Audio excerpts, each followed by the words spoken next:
Hi, this is Sheila Ryan from Designs by Baby Moon. I want to show you the simple step-by-step instructions how to make a snap tab. Snap tabs are fun little in the hoop projects that can be used as key fobs, bag charms, or even luggage tags. They can be customized for the recipient in so many creative ways. You could even use embroidery software to add lettering so that your snap tab has a name or a monogram. Follow along with me and I will show you how to make one on your embroidery machine. Here are the things that you will need. First, you will need a design file in the format that corresponds to your embroidery machine. There are lots and lots of snap tab designs at Designs by Baby Moon. You'll also need material to stitch your design on. I recommend the wonderful embroidery vinyl from My Punk Embroidery because they always test their material to make sure that it will hold up to embroidery and last through daily wear. You also need some material for the back. I like using the blackboard vinyl from Joann's. It's in the utility fabric section by the Burlap. I like the blackboard vinyl because it has a matte finish and it is very thin yet strong, and it gives my snap tabs a nice stable feel. You'll need a stabilizer for your snap tab design. Heavy tearaway is what I use most of the time, but if your design has a lot of fill or satin stitches, sometimes I will use a good cutaway stabilizer. Once you do a few snap tabs, you will learn what you like to use best. You will need thread that coordinates with your material. This varies depending on the design you choose, but you are always in complete control of which thread you select. The colors that are programmed into the design are often just suggestions based on what the designer has drawn the design up with in their digitizing software. You're always free to use your favorite colors and brands of thread in any machine embroidery design. You're also going to need cam snaps, which are clever little resin or plastic snaps, and a snap setter, either a hand press or a table press to apply them. And of course you'll need scissors, both to trim any stray threads and to trim your project out at the end. Now we're ready to get started. The first thing you'll need to do is select the snap tab design in your design file set and load it onto your embroidery machine. Be sure that you've unzipped the design file set if that's necessary, and then select the right format for your particular embroidery machine. Then you'll hoop your stabilizer in the hoop. On the screen I have a 4x4 hoop because I'm just doing one snap tab at a time. You can run the placement guide stitch that shows the outline that needs to be completely covered by the fabric. I use just enough fabric to cover the guide stitch and have enough left to trim a nice border around it.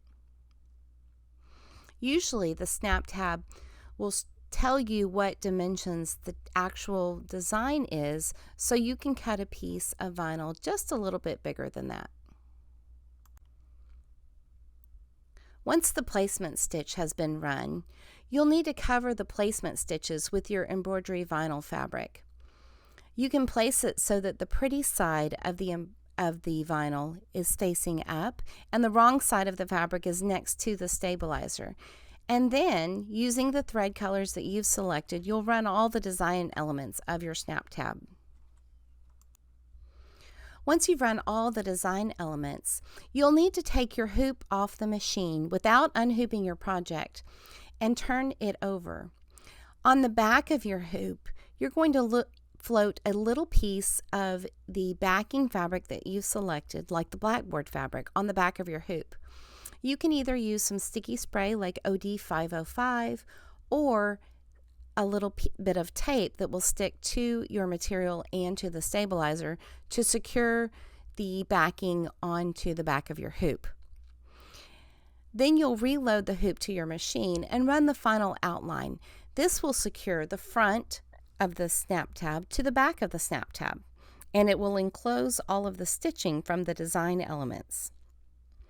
At this point, after the final outline is done, you can remove your hoop from the machine and remove your project from the hoop And then you can trim around that final outline, leaving about 1/8 of an inch border around the final stitching when you trim. After your snap tab is completely cut out, you can apply your cam snaps. You can use a very small hole puncher to punch tiny holes so that the stems of the caps of your snaps will go into there, or you can use an awl. Most of the time when you get a new snap press, it comes with an awl that's just right for punching the holes in your material. Then you'll want to set the backs of the snaps onto the posts. I like to put the stud at the top and the socket at the bottom of my tab, and I use my cam snap pliers to give them a little squeeze to flatten the post and secure the snap backing onto the snap. There are lots of different kinds of snaps that you can use. The plain round ones are really popular, but there are hearts, stars, and even embossed, engraved, and color and multicolor snaps that you can use. This is a fun place to get really creative.